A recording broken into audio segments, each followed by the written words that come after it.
और भानु नहीं होता, सूर्य नहीं होता तो प्रकाश नहीं होता, अंधेरा होता है। लेकिन सोचिए कि प्रकाश जो सूर्य में, सूर्य की जो ऊर्जा है वो ब्रह्म ही तो है। क्या सूर्य के बिना, तो ब्रह्म के बिना सूर्य या अंधेरा हो सकता है? मतलब दोनों ब्रह्म में, इसलिए कहते हैं दोनों, मतलब कि दोनों में ब्रह्म है, देखने वाले और दिखने वाले में। तमे प्रकाश दो भानु में, भानु बिना को नाई, कहीं सुई गो महाराज जी जाने बिना भटकाए। इसी प्रकार संसारी मनुष्य को बिना ज्ञान के अंधकार में भटकना पड़ता है। श्री गुरुदेव महाराज कहते हैं कि दोनों ही, ये पूरा संसार ही बने, आत्मा में ही है, आत्मा ही है, ब्रह्म ही है, ब्रह्म के सिवा कुछ है नहीं। घट उपाधि ते राक्षसी भई और रहित उपाधि समाधि लई।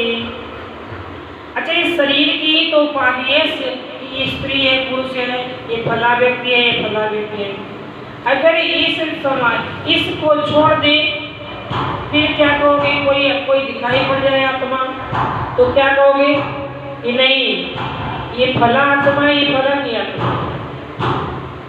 आत्मा जैसी कोई चीज हो उसको क्या कहोगे? कोई स्त्री है, पुरुष है, मतलब वो तो सिर्फ और सिर्फ आत्मा ही है। तो कहते घट उपाधि से वो राक्षसी थी, इस शरीर की उपाधि थी राक्षस की, अन्यथा तो वो क्या थी? जैसे ही उसने समाधि भी लगाई तो उससे अलग हो गई उस पानी में, वो अब राक्षसी नहीं है। चिद संकल्प दूर जब होई, परम समाधि का आवेश होई। और क्या होता है कि जब चेतन से संकल्प दूर हो जाते हैं, हमारी आत्मा हमारे उस ब्रह्म की स्थिति से जब संकल्प दूर हो जाते हैं, उसी को परम समाधि कहते हैं।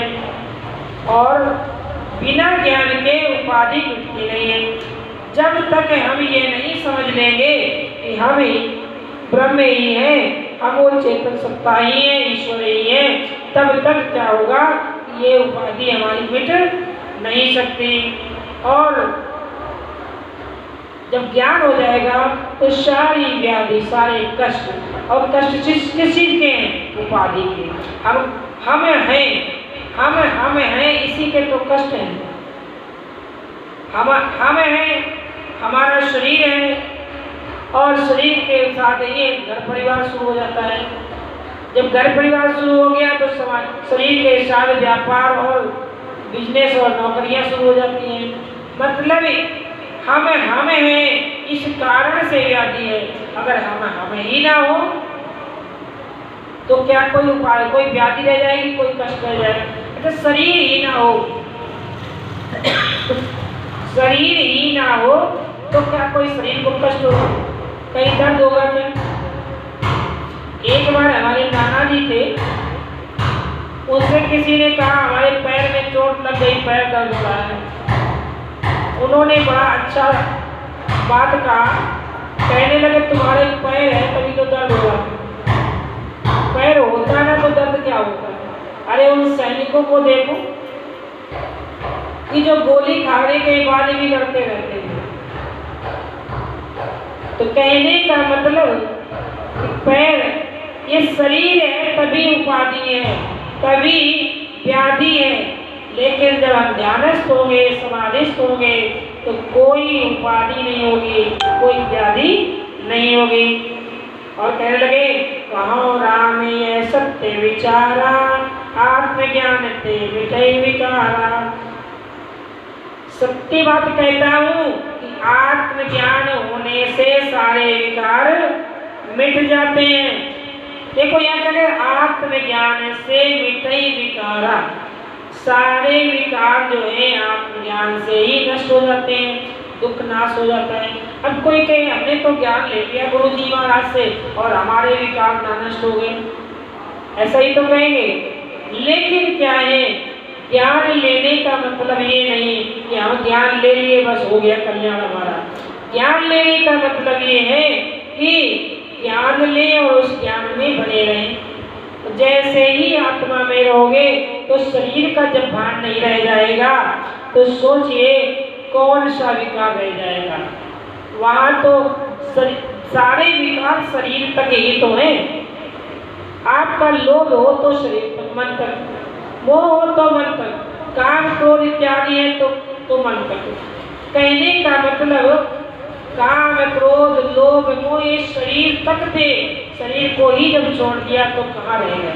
लोग कहते काम छोड़ो, क्रोध छोड़ो, लोभ छोड़ो, मोह छोड़ो। अरे यार तो छोड़ने को कहाँ गया? ये कहा गया आत्मज्ञान कर लो, ये छूट जाएंगे। अरे हम कहा करते हैं ना, गाय को एक खूंटे से बांध दीजिए बस, आपके पास कोई बुलाना नहीं आएगा कि आपकी गाय मेरे खेत में गई। किसी विकार के पास मन जाएगा ही नहीं, मानिए तो सही। तो इस प्रकार से कहते कहो राम ये सत्य विचारा, आत्मज्ञान पे मिटे विचारा।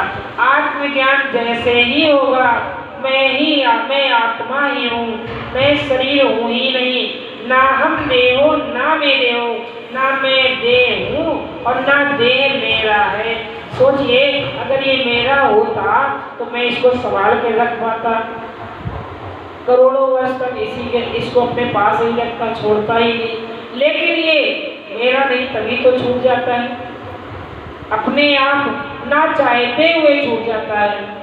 ऐसे छूट जाता है जैसे जेब से पैसे कभी कभी गिर जाते हैं, ऐसे ही हमारे ना चाहते हुए शरीर भी छूट जाता है। अगर मेरा होता तो मैं छोड़ देता क्या? तो इसका मतलब ये मेरा नहीं है, मेरा होता तो ना तो मेरे पास होता। तो इसलिए ध्यान रखें कि मैं हूँ, मैं शरीर नहीं हूँ, इस बात को हमेशा। और कहते हैं आत्मज्ञान भय दुख नाशे, पूर्ण ब्रह्म में शक्ति के भागे। आत्मज्ञान होने से सारे दुख नाश हो जाते हैं। लोग कहते हैं भगवान मैं तो सारे दिन दुखी रहता हूँ, दुखी रहता हूँ, मैं बहुत दुखी हूँ। लोग कहते भी हैं गुरुदेव महाराज बड़ा दुख है हमें। लेकिन सोचिए इस बात के लिए कहा गया, अरे जब शरीर नहीं तो दुख आएगा। दुख तो तब तक है जब तक शरीर है। मतलब देह के अभिमान को आप छोड़ें, आत्मा के ज्ञान को बढ़ाएं। जैसे ही आप आत्मा में स्थित होंगे आपके पास काहे का दुख। अरे जो लोग मर गए, जो लोग शरीर छोड़ गए, उनसे पूछिए क्या इस परिवार का कोई दुख रह गया क्या? उनको चिंता रह गई क्या उनको? लेकिन उनसे पूछें जाके कहाँ? हाँ उनसे पूछे कहाँ? तो ये देखिए बड़ी अच्छी बात कही। उनसे ऐसे पूछे क्या है कि पहले तो अपने आप को देखें, हम उस स्टेज में जा सकते हैं क्या? इस शरीर से बाहर जा सकते हैं क्या? जो देखो शरीर जो बाहर है वो बाहर ही मिलेगा हमको। अब उसके लिए हमें बाहर जाना पड़ेगा, वो तो भीतर आ नहीं पा रहा है शरीर में, तो हमें जाना पड़ेगा शरीर से बाहर। तो पहले तो हम उस स्थिति को बनाए कि क्या हम शरीर से बाहर जा सकते हैं। अपने स्थिति को शरीर से बाहर। और कहा गया है कि देह शरीर रहते ही मुक्त हुआ जा सकता है। कभी शरीर सोचे इस देह नहीं रहेगी तब मुक्त हो जाएंगे, मर जाएंगे तो मुक्त हो जाएंगे। मरे मुक्ति न पावे कोई, मतलब मरने के बाद कोई मुक्ति पाता नहीं है। इसलिए हमें जीवित रहते हुए ही मुक्ति का प्रयास करना है। और जब मुक्त हो जाएंगे, जब उसी स्थिति में हो जाएंगे तो क्या हमारी उनसे बात नहीं हो पाएगी? एक मान लेते हैं एक जगह कोई शादी पार्टी कार्यक्रम है, हमें मालूम है कि फला व्यक्ति भी आ रहा है वहाँ और हमें भी वहीं जाना ही है, तो वहाँ तो मुलाकात होने की संभावना है नहीं हो सकती है। इसलिए कि ये पता नहीं है कि जो मर के चले गए हैं वो किस योनि में गए। नहीं तो आत्मा में हर समय है। ये बात क्यों नहीं ये क्यों भूल जाते हैं? रूप हटा देना, ना रूप मेरा ना रूप उसका। अगर मेरा नहीं तो उसका भी तो नहीं। नहीं, हम तो सब कुछ ब्रह्म है। जैसे हमने हटा दिया, लेकिन क्या जरूरी है कि वो भी हटा लें? हम कहाँ कह रहे उस रूप से मिलो आप जाकर, आप उस रूप से कहाँ कह रहे? आत्मा आत्मा से ही तो मिल सकती है, ब्रह्म ब्रह्म से ही तो मिल सकता है। मतलब कि बात तो शरीर के ऊपर की हो रही है। जब देह होगी तो देह से मिलेगी, लेकिन देह नहीं होगी तो आत्मा आत्मा से ही तो मिलेगी। तो इसलिए हमें उस रूप में पहले जाना पड़ेगा। हमें भी अपने, उन्होंने मरकर शरीर त्यागा, लेकिन हम जीवित रहते हुए शरीर को त्यागे। तो इस प्रकार से हम जो है उन मुक्त अवस्थाओं से, मुक्त आत्माओं से भी मिल सकते हैं। मतलब कहा गया है उस सप्ताह, क्या बोलते, सप्ताह जीविता, तो जीविता बोलते हैं। सात जो है चिरंजीवी है वो जीवित है, लेकिन अब वो सात चिरंजीवी जीवित है तो उनसे मिले कैसे? उनसे मिले कैसे? ऐसे ही मिले। लोग कहा करते सिद्धों के दर्शन होते हैं। मूर्धा ज्योति सिद्ध दर्शनम, मूर्धा ज्योति संयमा सिद्ध दर्शनम, ऐसे कुछ। तो ये अष्टांग योग का सूत्र है। तो मूर्धा ज्योति जब होती है, उस स्थिति में संयम करते हैं लोग, तो सिद्धों के दर्शन होते हैं। अब मूर्धा ज्योति को समझ सकते हैं कि आप इस शरीर से बाहर हो गए, और जब बाहर हो गए तो किसी के दर्शन कर लेंगे, किसी भी आत्मा के दर्शन करें। आत्मा सबकी एक ही है, यहाँ तो यही बताया गया, सबकी एक ही। अब आत्मा के दर्शन कर रहे हैं तो सबकी आत्मा के दर्शन कर रहे हैं, सबके दर्शन कर रहे हैं। तो कहने का बताया, जे जाने जग भ्रांति न होई, कोई मन मन भ्रांति न कोई, जिसके